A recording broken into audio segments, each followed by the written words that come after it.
A notícia agora é a volta da taxa negocial e assistencial nos sindicatos.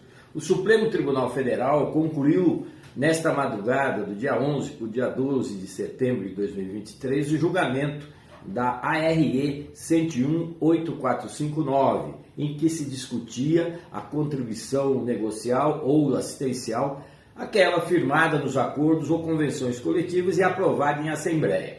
Mesmo sobre a vigência da reforma trabalhista de 17, o Supremo reconheceu, por 10 votos a 1, o direito dessa taxa a ser firmada nas negociações coletivas. Após analisar os estudos posteriores à reforma, que levou os sindicatos a uma aguda crise financeira, sem nenhuma reação nos índices de filiação, de cobertura das negociações coletivas ou de fortalecimento sindical, a Corte reconheceu a reforma trabalhista e isso quebrou a pilastra do sindicalismo brasileiro.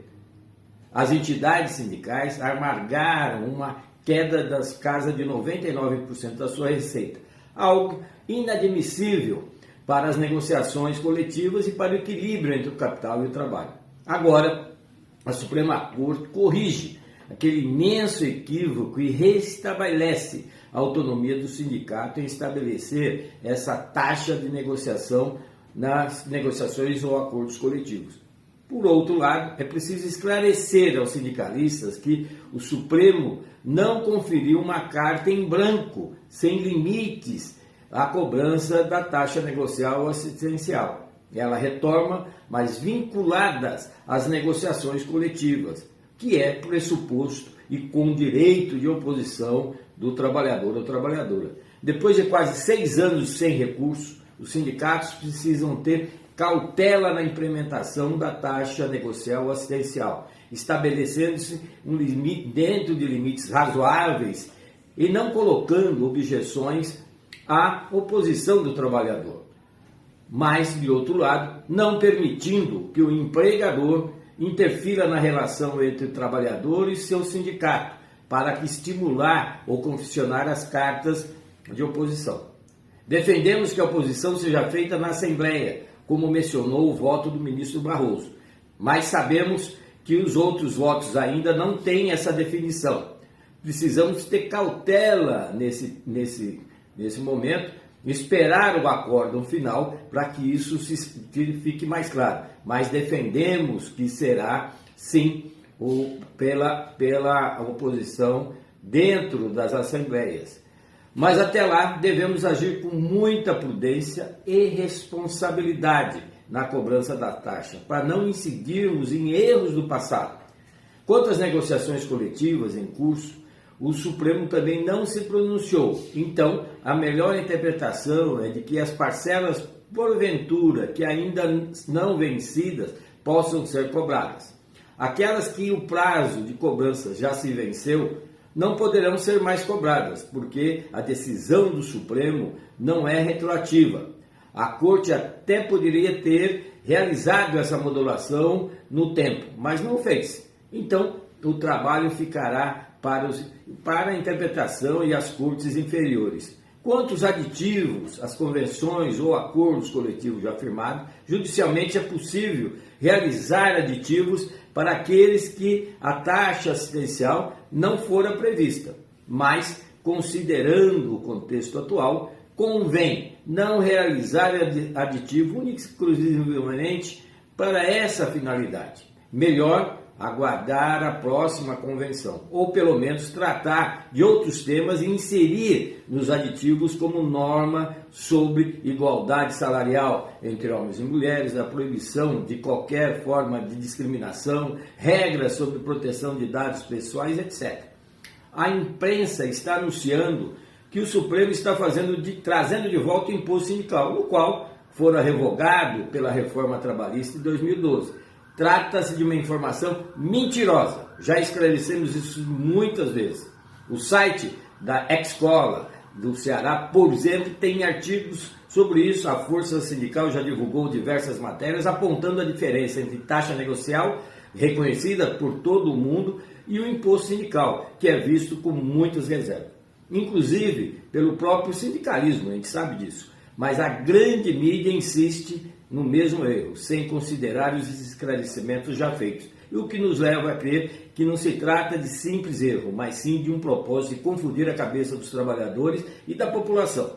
De todo modo, convém que as mídias sindicais cumpram o seu papel de fazer o contraponto e rebater esses equívocos propositais, maldosos e dirigidos que tentam colocar o trabalhador contra o seu sindicato. Por fim, quero esclarecer que o Supremo Tribunal Federal abre uma janela em favor do sindicalismo brasileiro. Entendemos-la como um voto de confiança da mais alta corte do país no movimento sindical do Brasil. Então, seguremos o ímpeto das cobranças e vamos agir com muita responsabilidade nesse momento. As taxas devem ser firmadas dentro da razoabilidade e do bom senso, até porque a jurisprudência ainda pode mudar, ao passo que temos um projeto de lei a ser apresentado no Congresso, tratará da forma definitiva. Precisamos de um ambiente confortável, sem abusos ou exageros, para que emplaquemos o projeto de lei sobre a matéria, fortalecimento das negociações coletivas. A forma como os sindicatos se comportem, agora poderá influenciar novas tratativas do Congresso Nacional. Não precisamos nem podemos expor o movimento sindical sem precipitações, mas sem fugir dos nossos direitos. Vamos firmando nossos pontos de vista. A sociedade e os trabalhadores saberão e não arredaremos pé da competitividade nem do financiamento. Outro ponto é que a taxa negocial é modalidade de contribuição que financia os sindicatos. Porém, é preciso raciocinar com todo o sistema sindical brasileiro, que é composto por federações, confederações e centrais.